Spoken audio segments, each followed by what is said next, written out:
There are moments in press conferences that move too fast to notice, so let's slow this one down. The Browns have just lost to the Bills, and late in this press conference, Shedeur Sanders gets a question that sounds normal on the surface, but when you slow the room down, you can see why he shuts it down immediately. This is Press Room Breakdown. The game might be over on the field, but it's just getting started inside the press room. Before this question is asked, it's important to understand what Shedeur Sanders is doing in this room. He's a fifth-round pick who went from QB4 to QB1, auditioning to be the franchise quarterback this organization has been searching for. And he's doing that by building trust on and off the field. With that context in mind, listen carefully to how this next question is framed. How's the mindset on that 4th and 2? Obviously, could have been a punt situation. You guys go for it on 4th down.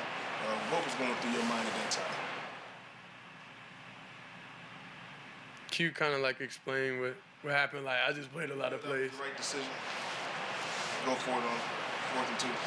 This reporter just asked Shedeur whether it was the right call for his head coach to go for it on a highly scrutinized 4th and 2 decision with just over 5 minutes left in the game, which resulted in a turnover on downs. This is something we call a trap question. It's a trap because there is no right answer. If he says yes, it was the right call, then his teammates become the story. Their play on the field gets scrutinized, and trust inside the locker room quietly takes a hit. If he says no, it wasn't the right call, now he's publicly second-guessing his head coach and the offensive staff. That undermines leadership and creates doubt where trust is supposed to exist. Here's the part that most fans miss. While Shedeur Sanders is trying to build trust inside of a team and within an organization, the media isn't doing that. They're not responsible for team trust or locker room chemistry because that's simply not their role. The media is there to tell stories, shape narratives, and deliver something back to their audience. And when those priorities enter the same room as a team trying to build trust, that's where friction naturally shows up. I know you can't be asking me that question, man. Come on, man. We can't see that's like the thing. Like, if we want to change the narrative, change the franchise, if we want to like help, we got to speak life. You can't. Those type of things is like separate us.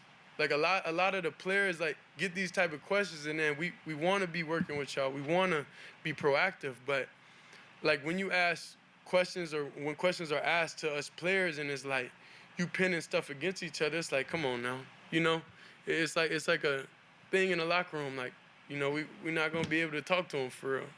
We're not gonna be able to give them what they need, like, because that separates the team. That don't help anything. It don't help anything in any situation, no matter how you answer it.